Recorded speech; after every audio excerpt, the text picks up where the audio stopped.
山河远阔，谢谢您来听我讲故事。欢迎收听悠然心语。秦锦堂死缠不放的丈夫，心里一直只有他的白月光。即便两人分居3年，他也从未想过离婚。然而当他再一次的想要缓和这段关系，丈夫张兴远的一句“我从未救过你，就算遇到你有危险，我也会袖手旁观的”，好一句袖手旁观，让他眼里顿时冷漠了。怎么，后悔嫁给我了？张兴远借着醉意，轻身想要逼退他，却被秦锦堂抬手给了一巴掌。张兴远，我们离婚吧。随便，我从来也没想真的娶你。不过既然都过了3年，你就不能忍忍？离开我，你就不是豪门太太，何苦这样瞎折腾？张兴远撂下一句话离开了。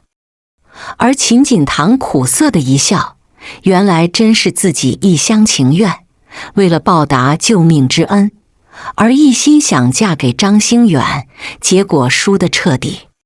第2天，他试图给张兴远打电话，商议办离婚证的事，结果却被他数落一顿，当好豪门太太，别给他找麻烦。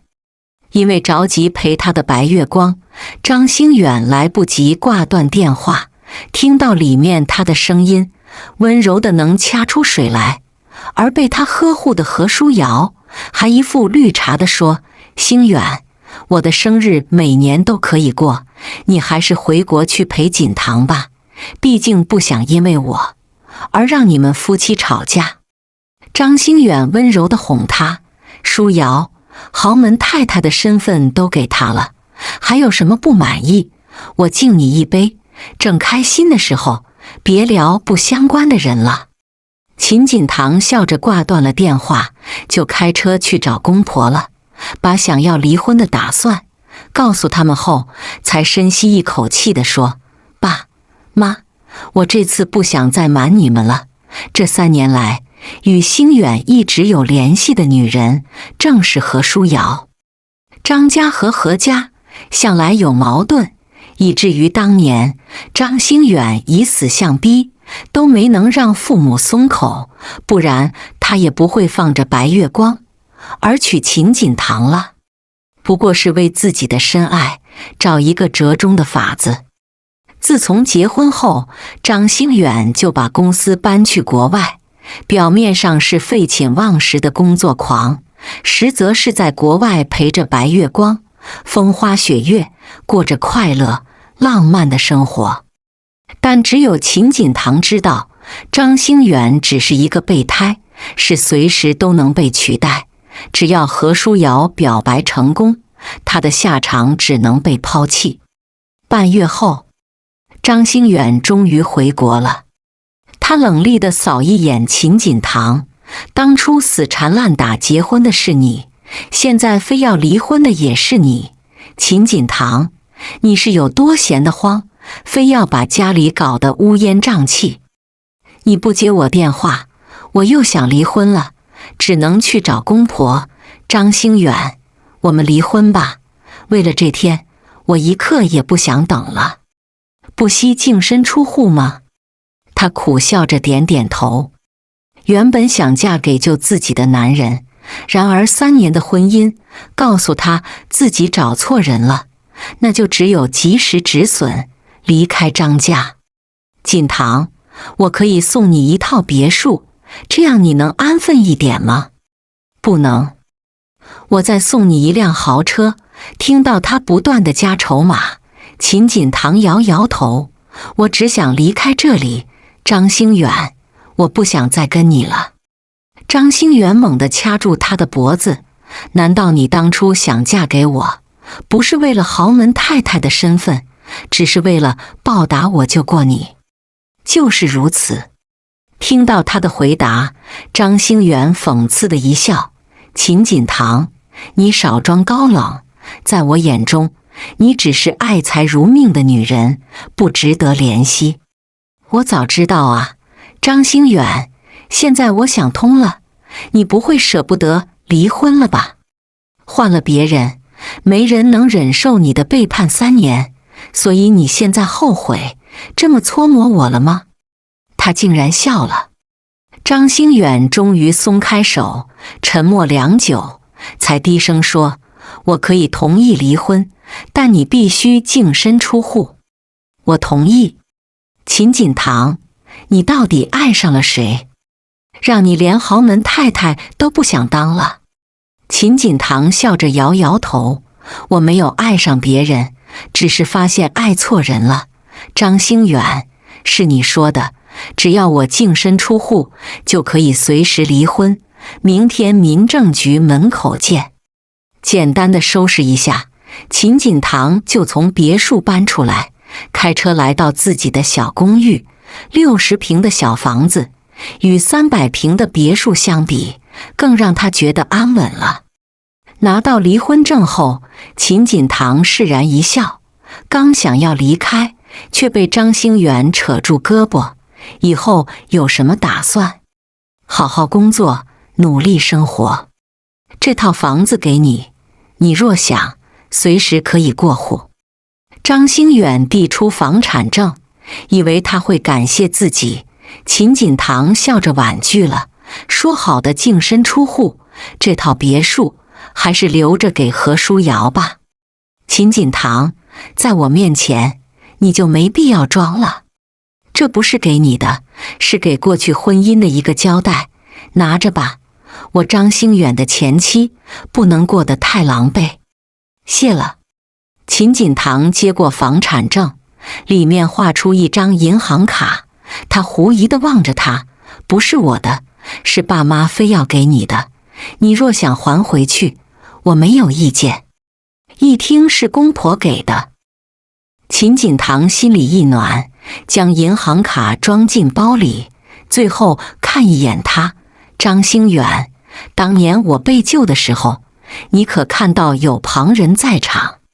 被救的事一直是他的执念。”张兴远回忆起站在不远处的某人，心里一沉：除了我，还有谁会半夜出现在那里？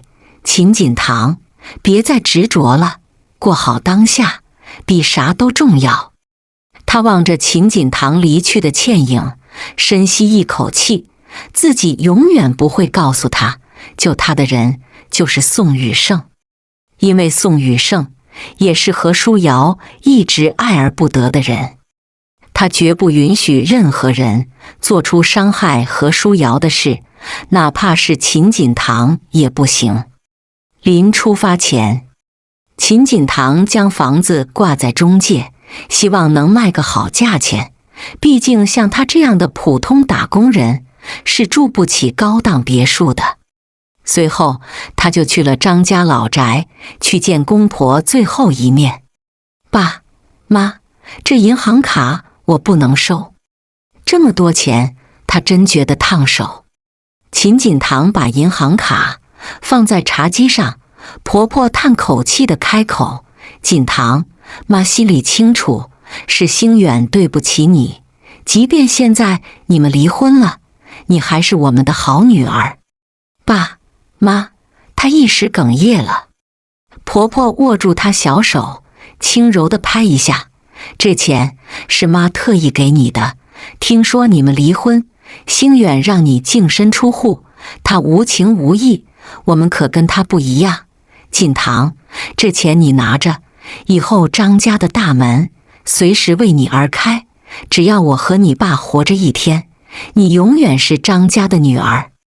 不管是何书瑶，还是张书瑶、李书瑶，他们都别想走进张家老宅。”秦锦堂从老宅出来，正好遇到了前夫，两人对视，还是张兴远先开口：“听说你要卖房子，就这么缺钱？”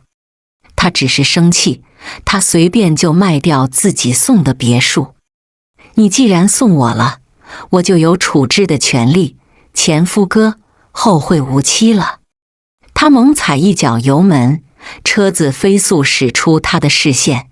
张兴远苦涩一笑：“平白送出去上千万，而某人儿却反而一脸嫌弃了。不过只要他不爱宋雨盛，就随他折腾了。可老天就爱捉弄人，让毫无交集的两个人竟在外地偶遇了。外地的酒吧，秦锦堂在谈完生意后，终于决定放肆一回。他穿着时髦的衣服，刚走进酒吧，就成了众人瞩目的焦点，尤其是男人们早就对他跃跃欲试了。美女，一个人来的，哥哥请你喝一杯。一个微胖的男人正朝他走来，手指想要搭在肩上，却被秦锦堂巧妙躲开。对不起，我朋友就在那边。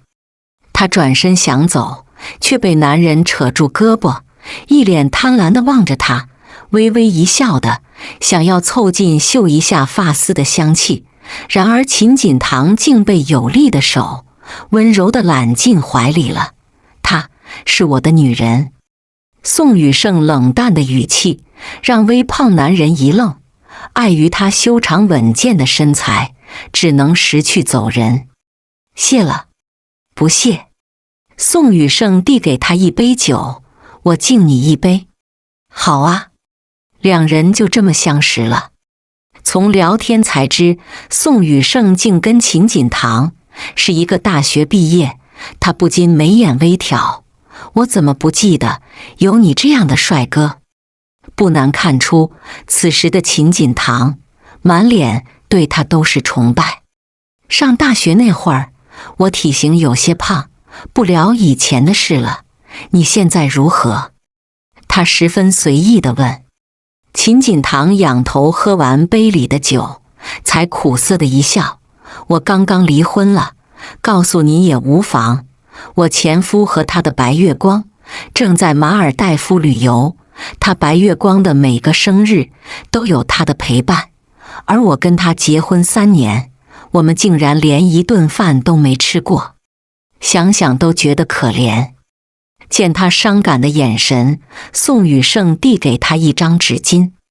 秦锦堂单手扯住他的领带，拉近两人的距离，一脸醉意的笑笑，要不我请你吃饭拜。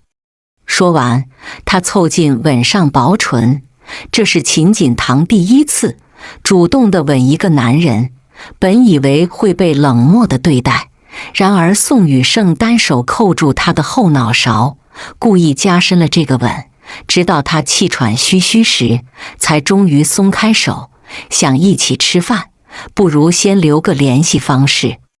不等他反驳，宋雨盛亮出自己微信，见状，秦锦堂只能加他好友了，因为当时喝醉，所以把这事直接给忘了。在回忆时，只当是一段美好的境遇，并不期待两人再相遇。然而宋雨盛却作死的拿自己的照片当挡箭牌，让他成为了何书瑶的情敌。从外地旅游回来的第2天，秦锦堂正在睡觉，就被一阵电话铃声吵醒。他眉头紧皱，不耐烦地问：喂，是我，张兴远。前夫哥，找我有事。秦锦堂被吵醒后，赤脚走下床，给自己倒一杯咖啡，慵懒地欣赏外面的风景，却在听到前夫骂他的话，立马冷着一张脸。张兴远，我们都离婚了，我想跟哪个男人好，似乎与你无关了吧？你跟别人好，我是管不着，但宋雨盛就不行。秦锦堂，你对我不满意？我可以再给你钱，但你不能想着伤害何书瑶，她差点因为你死在家里。张兴远，你搞不定的女人，难道还要我帮你追吗？我最后再说一遍，我很累，没工夫陪你一起追女人，而且他爱而不得的男人，只能说明他没有魅力，或者是那男人根本就不爱他这样的，少拿别人的事来烦我。说完，他就直接关机了。本想能舒服地过个周末，没想到张兴远竟直接开车来见他了。打开门瞬间，张兴远就冷着一张脸，气势汹汹，像是要把他生吞了。有话就说。他微抿一口咖啡，冷淡的语气让张兴远更恼火了。秦锦堂，我们复婚吧。你没生病吗？彩礼我给你1000万，你想要的我都能给你，只要你跟我结婚。张兴远甚至还拿出一枚钻戒，一看就是今年最新款，只可惜迟来的爱让秦锦堂苦涩一笑。张兴远，为了你的白月光，你竟然主动要求复婚，可惜我早就不想嫁你了。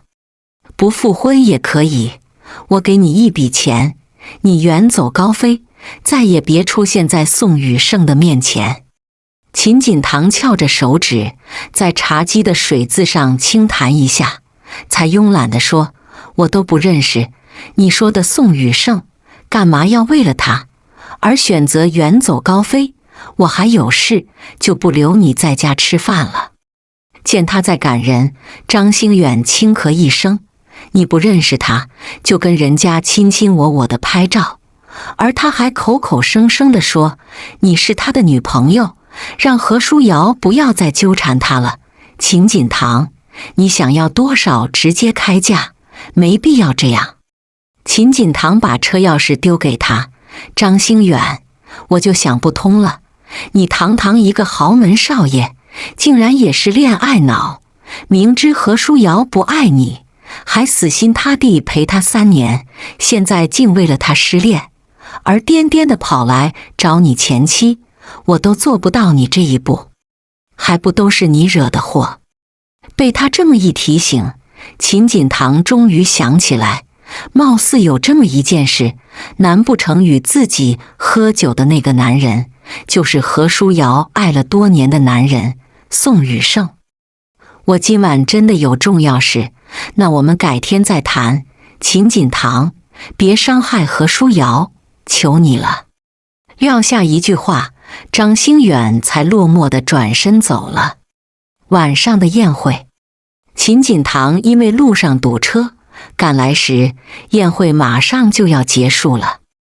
他来这只想见一个客户，谁料人还未找到，竟撞见了前夫，还有他身边的2个人，何书瑶和宋雨盛，气氛就有些压抑了。你好，我叫何书瑶。他笑着伸出手，秦锦堂敷衍地与他手一碰，就转身想走，却被宋雨盛握住了小手。好久不见，锦堂。嗨嗨，你是故意的吧？宋雨盛凑到他耳边，轻吹口热气，今晚你帮我，就当我们两清了。说完，他顺势挽上他的纤腰，亲昵的举动让何书瑶和张兴远都变得神色凝重了。或许对男人而言，自己不要的女人一旦被别的男人关注，那都是无比的羞辱。而一旁的何书瑶眼神说过一丝恨意，凭什么秦锦堂就能与宋雨盛亲密，而自己就只能远远地看着，根本不公平。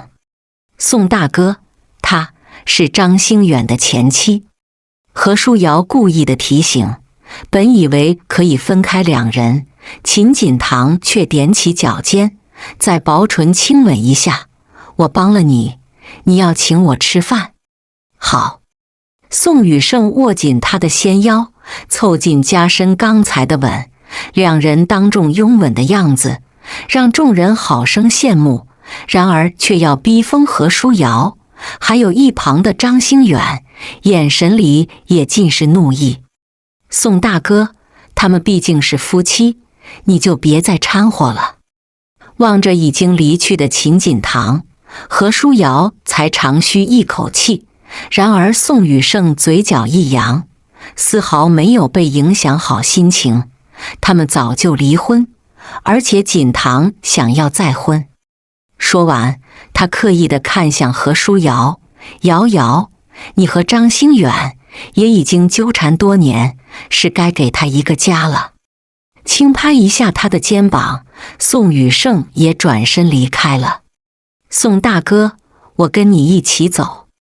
不等他追出去，宋宇胜就开车消失在黑夜里了。缘分就是如此，有缘的人多久都会再相遇，然而没有缘分的，相识多年也只能是枉然。何书瑶的这份执着，也只能是自己来尝苦果了。半月后，秦锦堂没有想到，在公司里竟遇到宋宇胜。他作为甲方代表来公司视察工作，本想躲开的，然而他却被老板安排专门招待重要的客户。他端着一杯咖啡，稳稳地放在茶几上。宋总，这是你点的冰美式。等一下，他及时喊住他。两人四目对视，宋宇胜才笑着开口：我是你们刘总的客人，把我丢在这里不好吧？我这就让张秘书过来。宋宇胜伸手一拉，将他扯进怀里，两人紧贴在一起，让秦锦堂紧张的脸色都泛白了。宋总，这是公司，请你注意形象。被他这么一提醒，宋宇胜刻意在粉唇啄一口：锦堂，我刚才吓到你了。那倒没有，宋总，刘总马上就来了，你还是松开手吧。趁着他思索，秦锦堂终于逃脱，还特意往后退几步，才笑着又说：我下午请假，不过张秘书会招待好你的。说完，他就优雅地转身走了。本以为自己会逃过一劫，没想到刘总一句话，他请好的假就被驳回了，还提醒他，只要招待好宋宇胜，下半年的业绩就能提前完成，到时候他想休半月，那都不是事。晚饭时，酒已过半，秦锦堂还在庆幸自己今晚滴酒未沾，这酒局马上就能糊弄完了。宋宇胜这时眉头一挑地望向他：秦主管，我敬你一杯，今晚光顾着跟你们刘总喝，倒是忘了跟你喝一杯，实在失礼。没关系，我本来就不能喝酒。可他刚说完，就被刘总的眼神警告，才又扭转话锋地说：宋总，我敬你一杯。被盯上后，一来喝去就让他多喝好几杯酒。秦锦堂托着腮的望向了宋宇胜：宋总，今晚你一个劲的让我喝酒，我若真喝醉了，你要送我回家吗？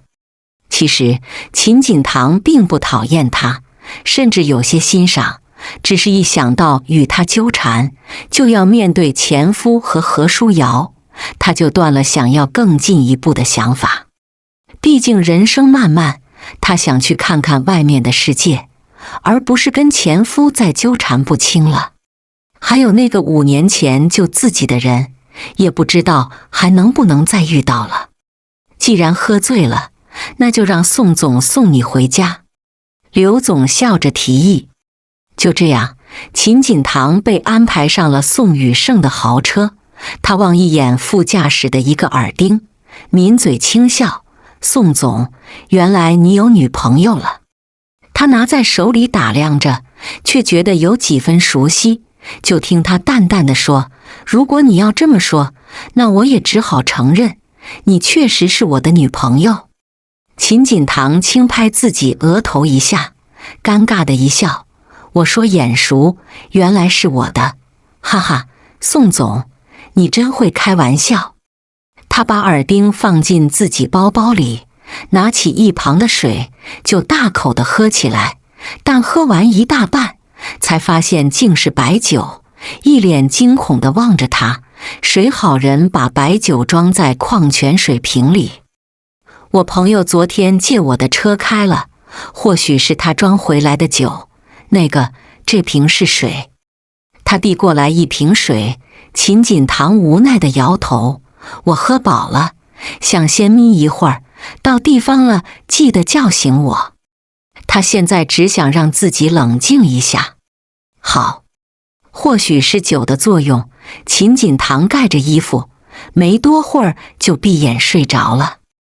不知过了多久，醉意朦胧的他微微一瞥，看向了宋雨盛，完美的侧颜，神仙般的高颜值，让他看得赏心悦目了，忍不住的猛咽下口水。好帅！你刚才说什么？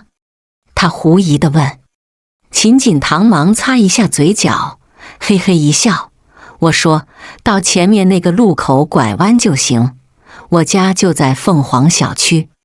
见他不疑地点点头，秦锦堂才深吸一口气，还好刚才犯花痴，没被发现，不然就丢脸死了。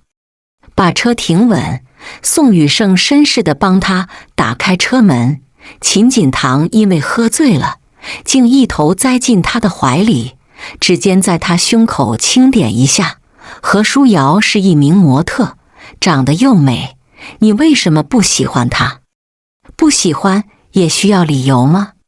他说话间，轻柔地拨开他额前的碎发，凑近了，眼看要亲上时，才猛地站直身子。秦锦堂，喜欢一个人也不需要理由啊！他越听越猛了。我送你回家。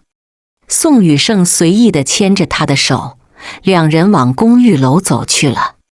第二天清晨，秦锦堂被一阵敲门声吵醒。当他揉着眼睛去开门时，却发现竟是一脸怒气的何书瑶。你怎么知道我家的？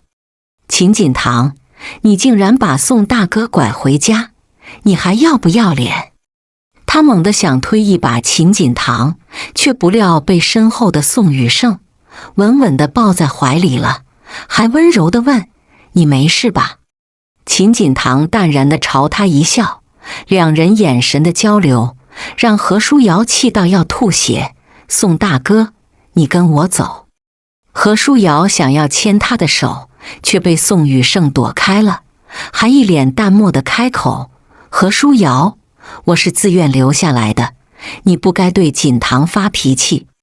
宋大哥，她是为钱才嫁给张兴远的，离婚的时候还分走了上千万的豪宅，你不能被她单纯的外表给骗了。秦锦堂故意笑着纠正：你还说少了，加上公婆给的钱，我从这段婚姻里拿走了几千万。何书瑶，你要是贪财，也可以嫁给张兴远，就怕你想脚踩两只船，到头来哪个都得不到的好。宋大哥，你听他都说的什么话？我对你的爱，竟被他这般侮辱，我们跟他到底不是一路人，你还是趁早离开他吧。何书瑶被气得够呛，而秦锦堂却慵懒的一笑，好走不送了。他想要关门，宋雨盛温柔握住他的手，放薄唇亲一口，才悠悠地说：昨晚的事，你还没给我一个说法，就想赶我走。秦锦堂，你好狠心。嗨嗨，我就是看着下雨，留你睡了一晚。宋雨盛，你别想赖上我。他说完，将宋雨盛推出门外了，门被关上。何书瑶故意凑近他说：宋大哥，我早就说过了，她就是一个女海王，只能钱来衡量男人，一定是觉得你不如张兴远有钱，才想着甩掉你了。张兴远这么有钱，你为什么不嫁给他？我不是物质的女人，只想跟喜欢的人在一起。宋大哥，我跟秦锦堂是完全不同的人，我找男朋友只看重两人的感情，可不像他，从来只想嫁给有钱人。宋雨盛微一皱眉：瑶瑶，可我偏偏喜欢秦锦堂的物质，还有他那迷糊的性子。可他是张兴远的前妻，你现在要是追他，会让人说三道四的。何书瑶试图劝他，宋雨盛一脸的无所谓：别人的感受，我根本不在乎，更何况我喜欢他很久了。说完，他就无情地转身走了。站原地的何书瑶听到他最后的话，竟傻傻地处在原地，眼神都变得迷离。原来这些年来，宋雨盛心里的那个女人，竟是秦锦堂。兜兜转转之间，仿佛一切都反过来了。早知如此，何书瑶就不该霸着张兴远，让秦锦堂暂够失望离婚。看似受伤的人，却成了此刻最幸运的人儿。他心里满满的不服气了。第二天，宋雨盛拿着一束鲜花走进了秦锦堂的办公室。你这是干嘛？他狐疑地问。我想追你，秦锦堂。宋雨盛一脸痴情的神色，让他震惊地愣在原地。还是他凑近吻一下粉唇，才将人儿从走神中拉回来。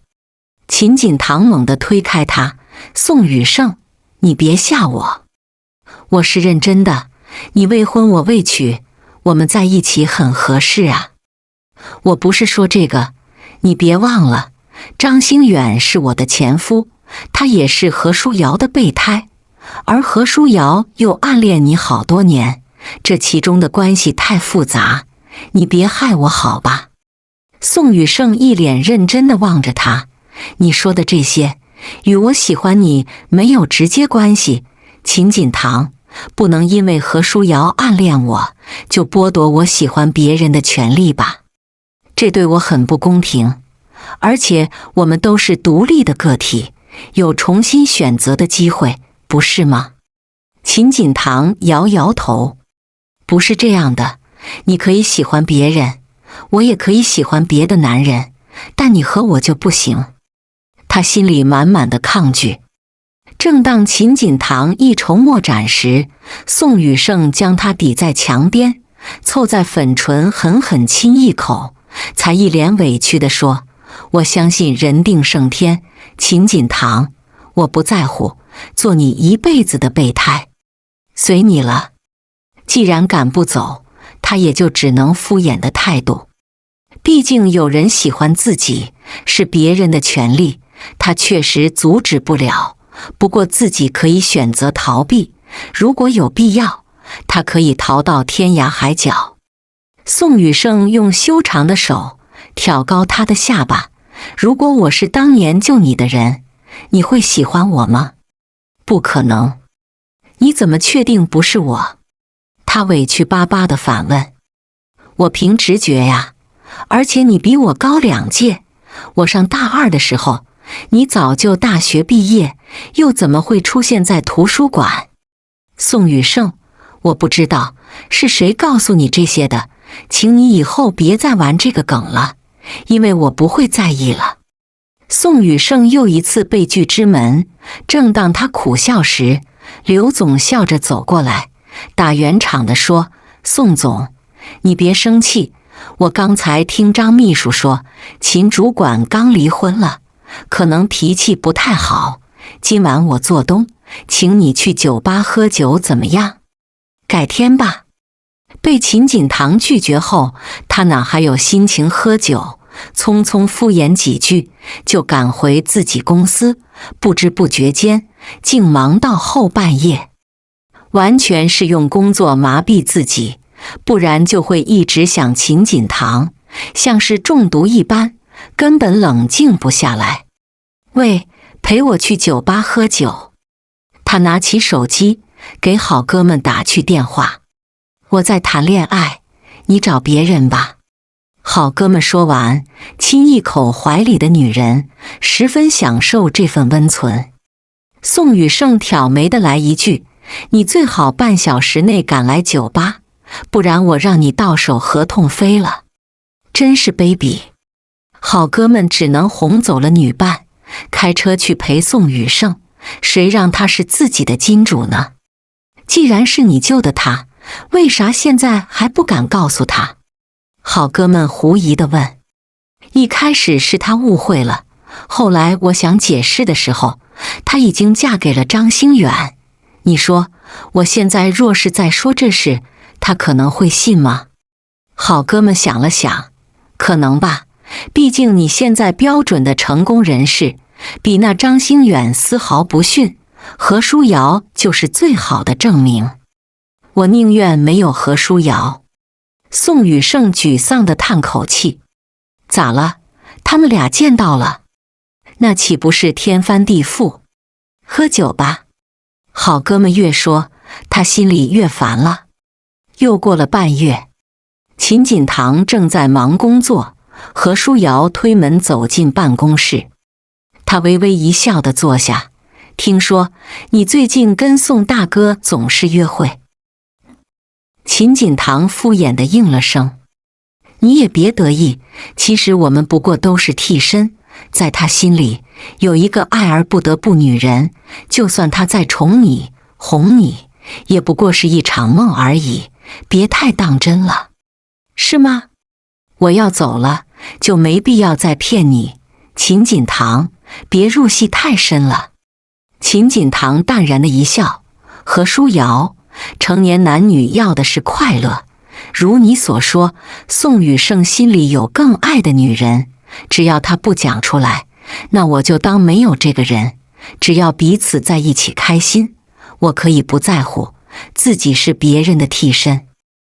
而你好像连当替身的资格都没有，这算不算你破坏我婚姻的代价呢？何书瑶竟一时无语了。我要下班了，你要一直在这待着吗？何书瑶气鼓鼓地起身，最后看他一眼，不听好人言，吃亏在眼前。哼。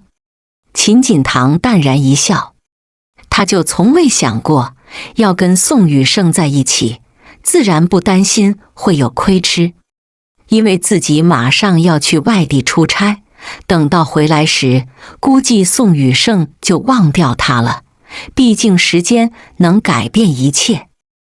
可他万万没想到，在赶到度假酒店时，竟偶遇宋雨盛了。你怎么会出现在这里？秦锦堂一脸的狐疑，望向自己的老板刘总，嘿嘿一笑地说，宋总是我的好朋友，衣食父母，这次出差旅行，甲方公司自然也有代表出席。秦主管，你不会反对吧？我反对有用吗？他说完，看一眼宋雨盛，低声说，我在酒店咖啡厅等你。不多会儿，两人就坐一起。宋雨盛温柔地抿一口冰美式，淡笑地望着他，一眼入迷了。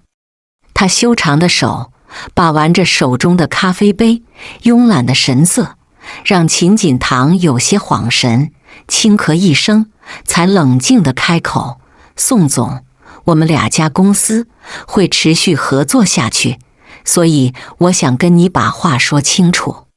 你说。他深吸一口气，才迎上他眸子，我现在是单身，但没有开启新感情的打算，所以希望你能移情别恋，把重心放在别人身上。我可以等你，反正都等这么久了。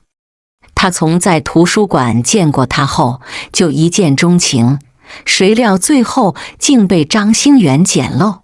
当他减肥成功，想要表白时，正好听到秦锦堂在向张兴远告白，当时他的心如针刺般痛，觉得无望，便匆匆逃往国外，这一走就是5年。秦锦堂微愣，宋总，我知道你有一个爱而不得的白月光，我觉得你应该试着跟他表白，说不定就成功了。毕竟你现在是成功人士，人帅又多金，没哪个女人会不爱你。那你呢？宋雨盛故意的用脚撩一下他的腿，就让秦锦堂脸红耳热起来。宋总，我先回房间了。他正起身想走，却脚底一滑，好巧不巧，正好歪向一旁的宋雨盛，两人不期而遇的两唇碰在一起了。这突来的亲昵，让他脸红得更烫了。粉嫩而绝美的脸蛋，如同煮熟的虾子，美中带着几分娇柔，十分的让人着迷。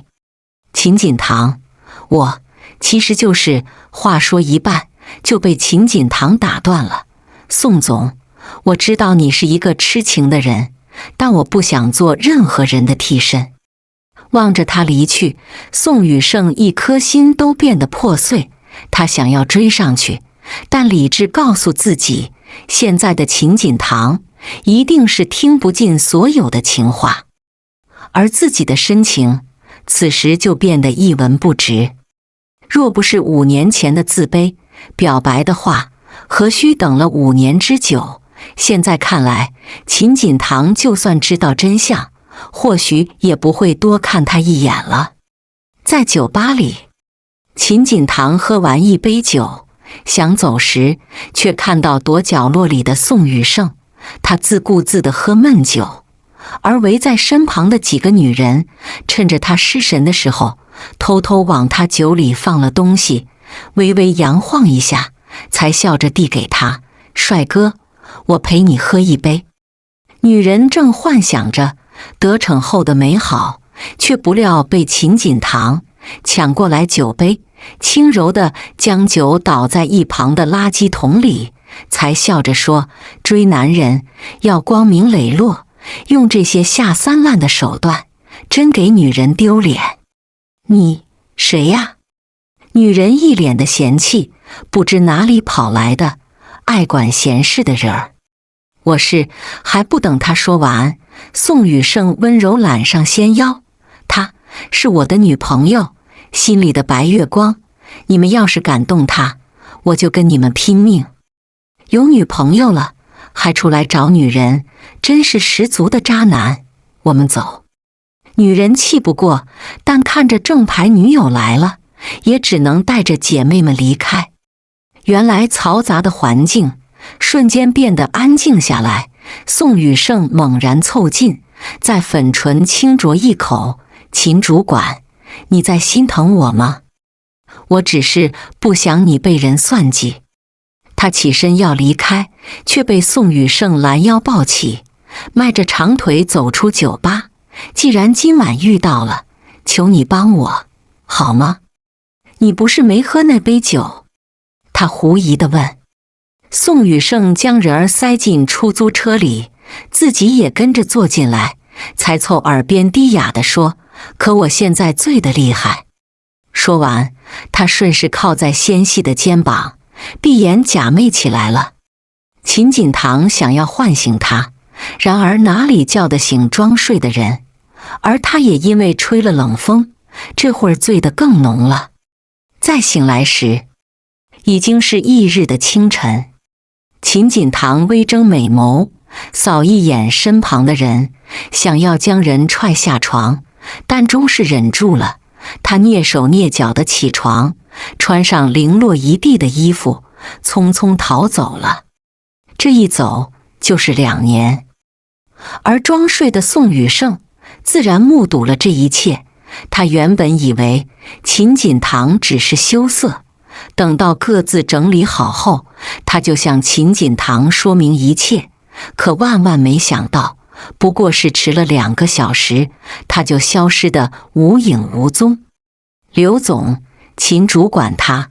话未说完，就听刘总叹口气：“秦主管家里有事，已经辞职离开了。”“辞职？那你知道他去哪里了？”宋雨盛有种被抛弃的感觉，脸色十分阴沉可怕。刘总摇摇头：“辞职都是发短信跟我说的，你觉得他会告诉我自己要去哪里？”“宋总，你们不会吵架了吧？”是人都看得出来。宋雨盛在追秦锦堂。“我也不知道，或许吧。吵架不可怕，轰轰就好了。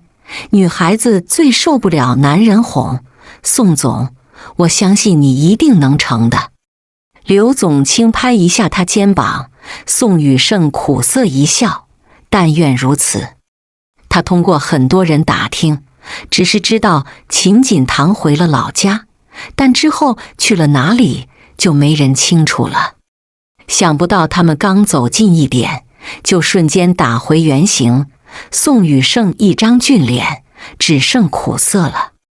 2年后，某天的一个午后，秦锦堂刚回国不久，就被父母催促着相亲，迫于无奈，他只能去见相亲对象了。却不想在咖啡厅竟撞见了宋雨盛，而他也在相亲，因为谈得不好，正被对面女人泼咖啡，一脸的狼狈，让他没忍住的轻笑出声，刚好让宋雨盛望向他这边了。他转身想躲开，却被他扯住了胳膊，连拖带拽的，两人来到一个角落，四目对视下，他紧张的手心冒汗。好巧，宋雨盛冷漠地凑近他，本以为会被数落一顿，而他强势地吻上粉唇，肆意地亲昵许久，才在耳边低哑地说：“秦锦堂，2年不见，你还这么爱脸红。”哈哈，确实好久不见了。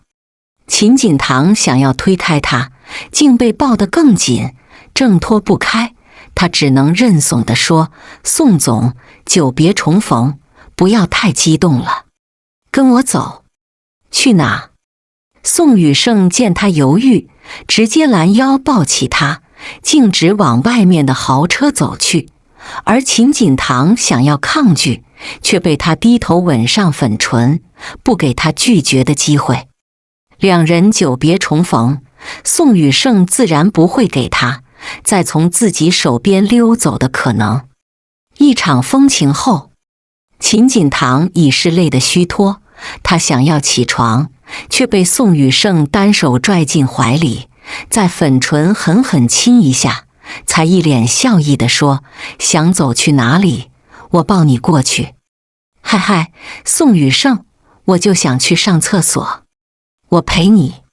秦锦堂没有想到，他真的守在厕所门外，就让他不干了，掐腰地瞪着他：“宋雨盛，我不是犯人，也不是你的专有物品，我是独立自由的，麻烦你让一下好吗？